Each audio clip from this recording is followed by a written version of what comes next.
Good morning, students. So today we are going to discuss four techniques of separation of components of a mixture. The techniques are using separating funnel, chromatography, centrifugation, and sublimation. Okay. Now one by one we are going to discuss it. Very first is centrifugation.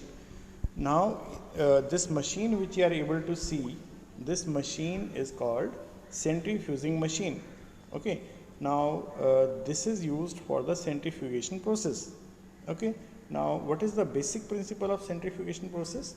The basic principle of centrifugation process is that it uses the principle of gravity. The denser particles, they are forced to the bottom, and the lighter particles, they stay at the top when spun rapidly. So what we do is we spin it very fast, and so it results in separation of the heavier particles, okay, from the mixture.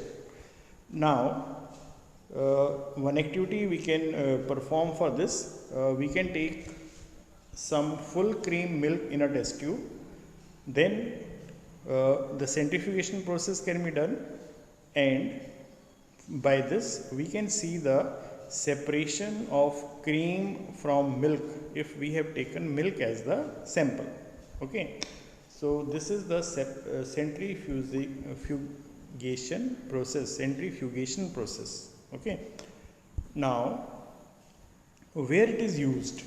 It is used in all the diagnostic laboratories. See, whatever tests we perform related to blood or urine, there we use this particular process. See, in all the labs you can see centrifuging machine will be there. Okay, then this machine shows the separation of butter from the cream. So this is used, this is also centrifugation process.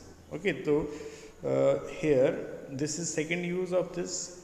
In dairy farms it is used. In home also we separate cream, we separate butter from cream, so there also it is used. Okay, in washing machine also at home we use this process, this principle. How it is used? In washing machines there is one portion which is called dryer for drying of clothes. So what we do in that, we put all the wet clothes there, and then that machine spins those clothes. When it spins those clothes, then those water particles, they get settled down.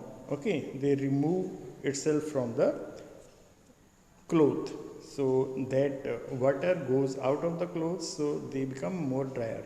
Okay, now second technique, how can we separate a mixture of two immiscible liquids? Okay, now see, if there are two liquids which cannot mix into each other, then which process is to be used for their separation?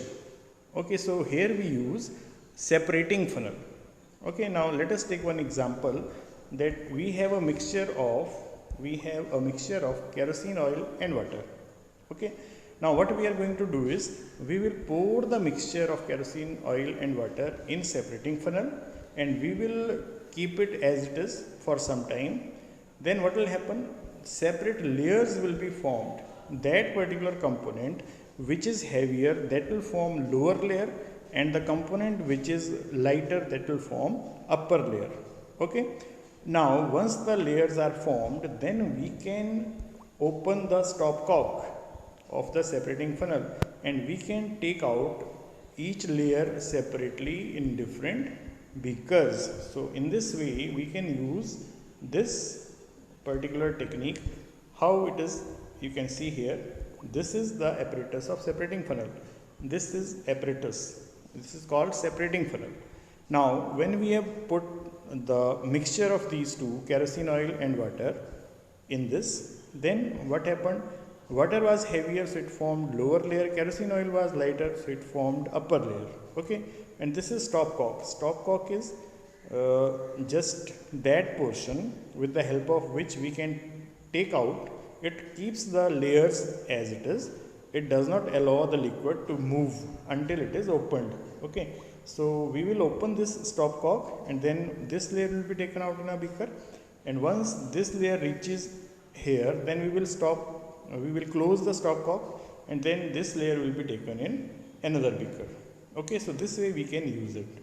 Okay, so what is the principle involved? The principle involved in use of separating funnel is that immiscible liquids separate out in layers depending on their densities. Okay, now where it is applicable? Very first thing is in the separation of oil and water, then in the extraction of iron from the ore. Ore is that substance from which we can take out certain metal. Okay, now the lighter now what will happen when we are treating certain ore for the separation of iron, then it will come out in the form of liquid, and there will be formation of two layers. Okay, the lower layer will be lighter, heavier one, and upper layer will be lighter one. So in case of iron, lower layer will be of iron, so that will be separated out, and then upper layer will be of slag. Slag means impurities. Impurities will form upper layer because of their lesser density. Okay, so we can separate those two easily by this. Now let us discuss the third activity. Third thing is sublimation process. Now we can separate such mixtures in which there is presence of one component which can undergo sublimation. Now what is sublimation? You know, the process of conversion of a substance from its solid state to gaseous state directly, or vice versa.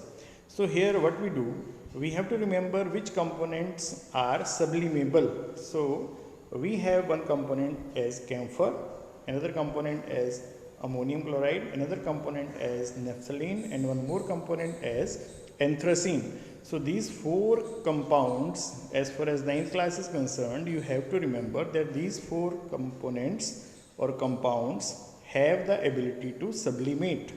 Okay, means when they are heated, they can convert from their solid form to gaseous form directly. Okay, now what we do in this case, we take the mixture in a china dish. This is china dish. China dish is just like a bowl. Okay, now we have kept the mixture in which one sublimable component is there and one non-sublimable component is there. Here what we have taken? We have taken a particular salt and camphor. Salt, it may be any salt, but let us take NaCl, sodium chloride, the table salt. So table salt is mixed with camphor, and then it is heated. When we heat it, then what happens? Camphor will undergo sublimation, means camphor will form its vapors. Okay, and those vapors will move upward, and then they will get lower temperature on the upside, and there they will get condensed. Okay, then after condensation they will again change into solid form. Okay, so this is called condensation. Word is not used here because they are moving directly from solid to gas or gas to solid. So at the colder place they will be settling as solid again. Okay, so this is the process of sublimation. Okay, so what you need to remember is these four substances, naphthalene, anthracene, ammonium chloride, and camphor. If these are present as one of the component in any mixture, then we can separate this component by process of sublimation. Okay, now one more important thing, is the dye in black ink a single color? We just did in the previous section that dye is present in ink. So here the topic is the dye which is present in ink is just one substance or it is more than one substance. So how to check if a colored compound contains more than one component? Then we use the technique called chromatography. Okay, now see what we are going to do, how we will check that how many substances are present in the dye. So what we will do, we will take a thin strip of filter paper. This is a specially made filter paper called Wattman filter paper. Then we will draw a line on it using a pencil. It will be approximately 3 centimeter above the lower edge. Okay. Then put a small drop of ink, means that particular ink in which dye is present, and we are going to check how many components are there in the dye. Okay. So at the center of the line we will put a small drop of ink. Okay. Now lower the filter paper into a jar containing water so that the drop of ink on the paper is just above the water level, and leave it undisturbed. Means we have to put our paper strip in such a way that ink does not touch water but paper touches the water. This will allow the movement of water in the filter paper. So when water moves upward, then what will happen? Then all those components which are soluble in water present in the dye, they will also start moving with water. Okay. Now let us see the diagram first. This is the filter paper. In this filter paper, what we did, we drew a line, okay, above the edge. Then at the center we placed one mark, one dot of the ink. Now we took a jar, we took this jar, we took a glass rod, and we tied our paper with which paper? Filter paper, in which we have put a ink spot. Okay, we will tie it in such a way that its height is that it does not touch the bottom of the jar but it touches the liquid. Liquid is water. Now if we will keep it for more time, then this will start moving upward, and whatever components are present, those components will move separately with different speeds. Okay. Now what is the theory involved that we can discuss? Then we will see how it appears, how this chromatography paper appears. Okay. So the ink that we use has water as the solvent, and the dye is soluble in it. As the water rises on the filter paper, it takes along with it the dye particles. Usually a dye is a mixture of two or more colors. The colored component that is more soluble in water rises fast. So suppose we can see red color is moving ahead, it means red component of the dye is more soluble in water, so it is rising faster. Okay. Now this process of separation of components of a mixture is known as chromatography. Now see, from where this word has been taken. Chroma is a Greek word, it means color. So this technique was first used for the separation of colors, so it is called chromatography, and it is the name given to this. Okay. So what is chromatography? It is the technique used for separation of those solutes that dissolve in the same solvent. Okay. Now you can see here, when you will perform this experiment, you will find colors like this. Okay. So like this colors you will get this way or like this. Here what we have done, we have taken more spots. See, these are different spots. So because of different spots, we can see different movements upward. Okay. So this way it appears. Now where it is applied, it is applicable in the separation of colors in a dye, in the separation of pigments from natural colors, and in the separation of drugs from blood. Which drugs are present in blood, that can also be checked by the use of chromatography. Now whatever we have discussed today, you have to go through all this and you have to solve these home assignments. Okay, thank you.